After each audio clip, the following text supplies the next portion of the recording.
Hey y'all, it is a Louisiana Saturday night, and y'all hear that rain? Y'all hear that rain? That's all we got. Let me get the rain on YouTubers for us.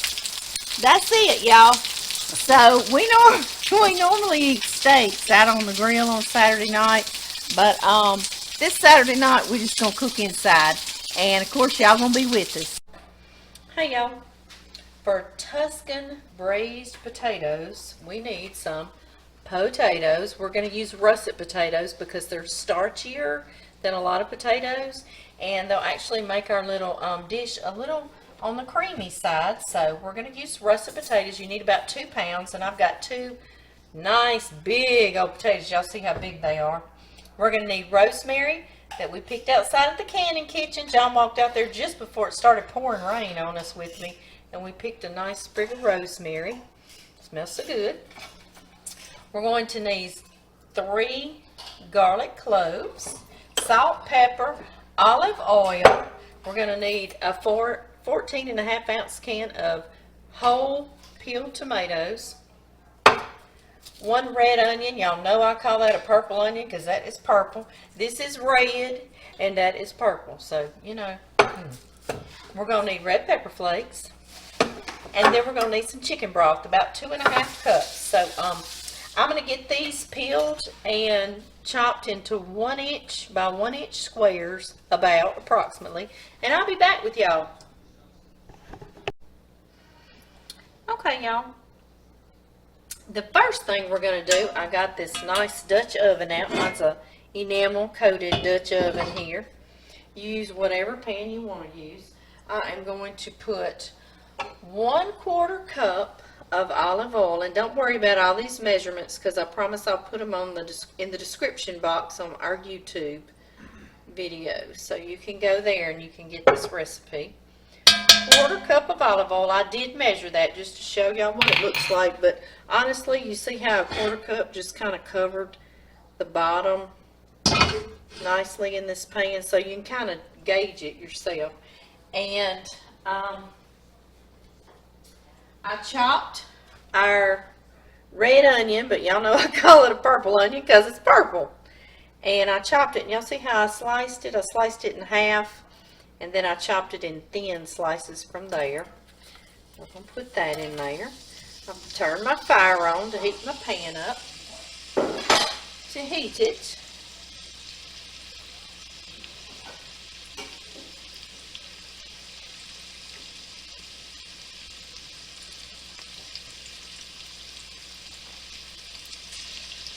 y'all hear those sauteing really nicely in there already because my pan was hot. Or our pan was hot, because we're doing this together. I'm stirring them around, kind of breaking them up. That's olive oil.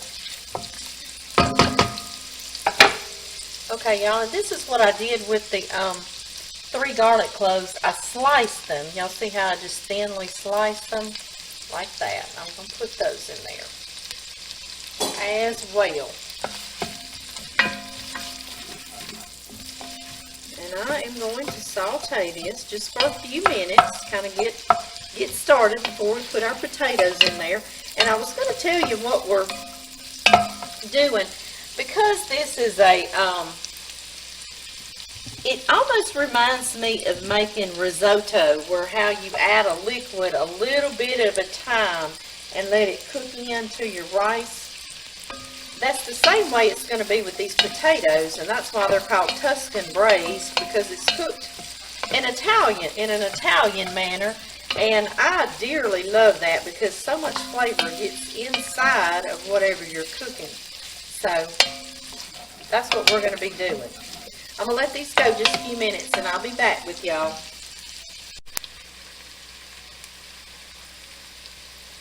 All right, y'all.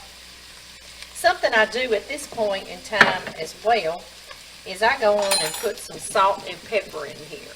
So I'm going to take some salt, a nice pinch sprinkle, and some fresh ground pepper. And then we're going to stir.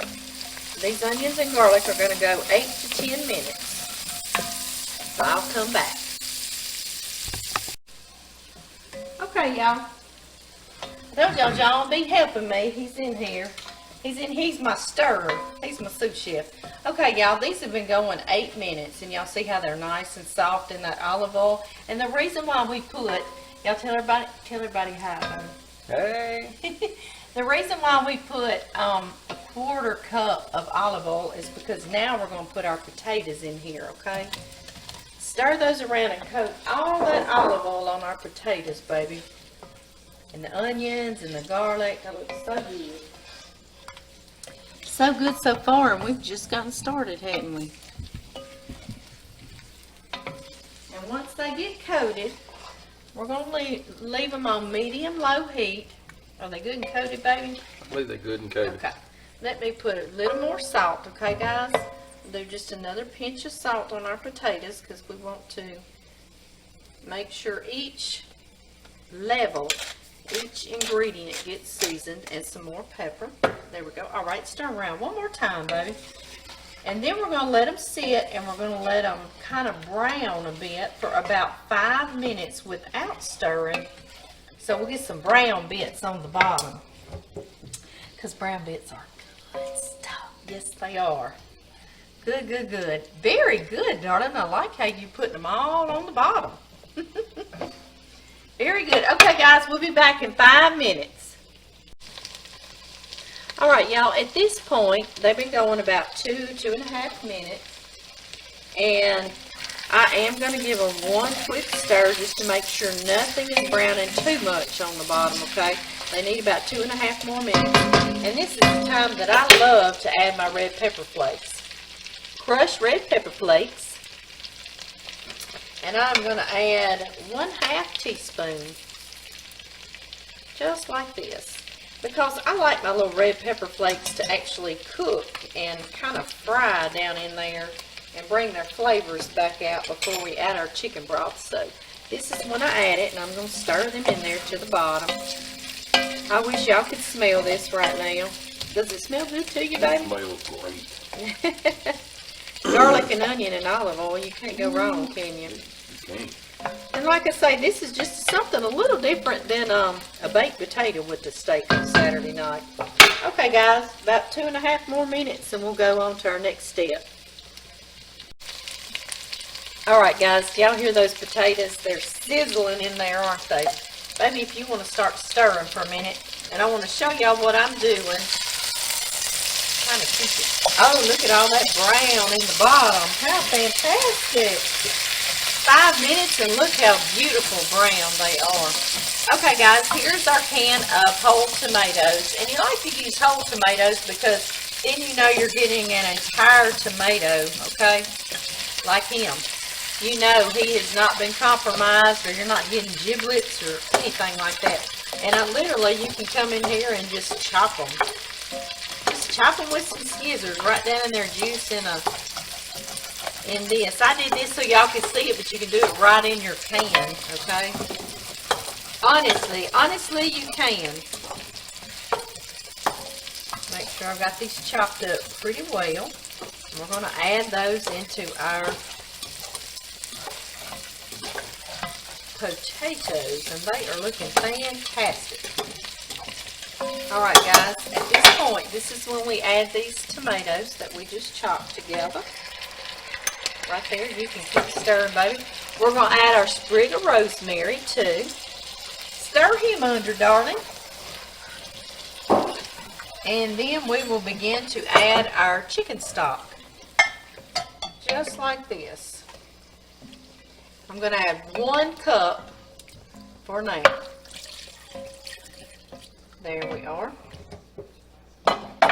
And let's see how long we're going to do this.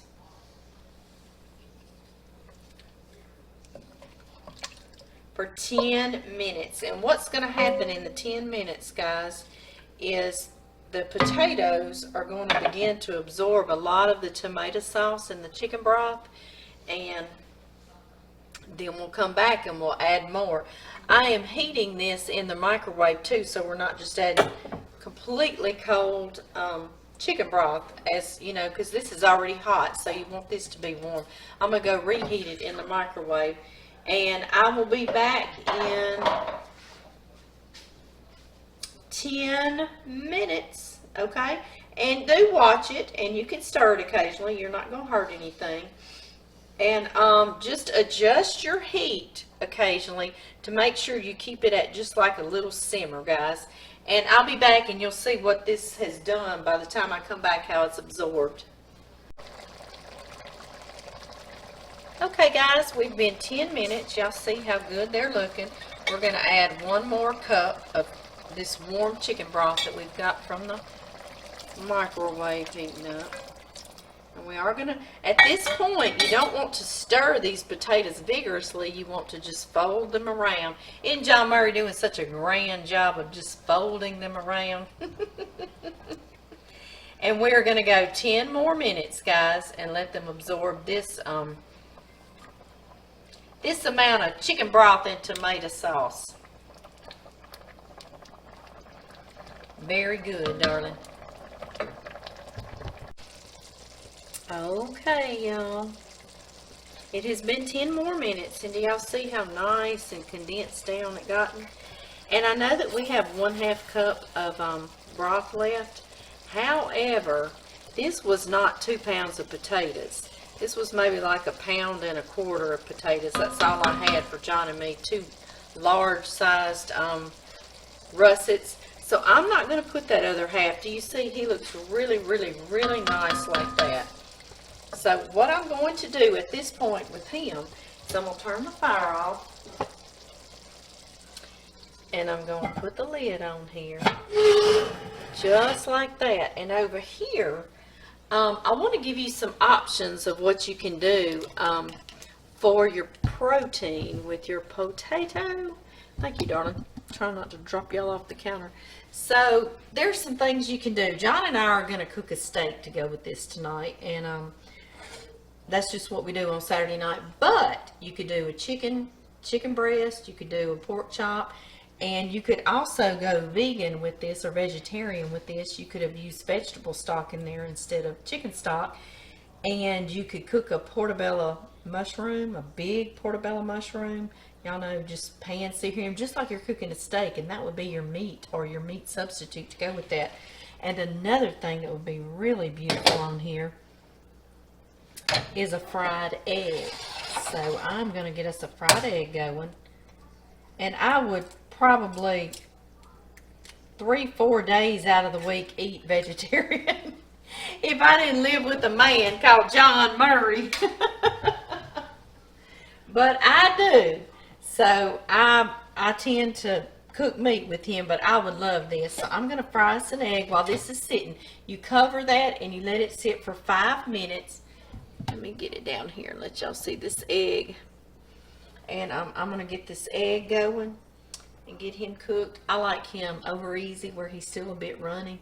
So I'm going to do that and let that sit for 5 minutes, and we'll be back and we'll serve this up. Alright, y'all, it's been 5 minutes, and during that time I fried us a beautiful little egg to go on it. We're going to unveil our potatoes. Yes, we are.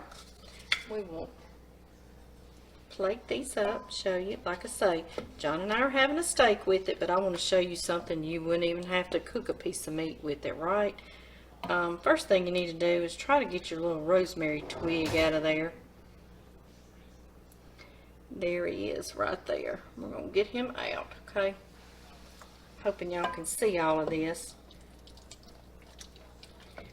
And just plate you some of this up, some of that juice. Y'all see how absorbed and how flavorful these potatoes are going to be? They're going to be out of sight, aren't they? I know. Let me put some of that juice here. It's gotten so condensed that it's not much left in there, but how flavorful. Okay, guys, try to keep this right in front of y'all. I'm going to put that fried egg right there on top. Look at that. Is that not beautiful? Babe, would you get us a fork? Pretty please. Please. Get us a fork. And this is it, guys. This can be your protein. You don't even have to go to a steak or chicken or anything. Just break him open and let him run down over your Tuscan braised potatoes. Okay guys, I've dipped us some up in this bowl here, and one way you can serve them is with a little more olive oil drizzled on top. Beautiful. Another way, if you're wanting to go totally vegetarian like, you can still have a protein with it, with a fried egg. Let me see if I can get him up here. I broke his yolk when I got him up there, but that's okay because he's going to look real pretty and he's going to ooze down for y'all. You see how beautiful he'll look. He's got to go for his photo op, guys, so we'll see y'all later.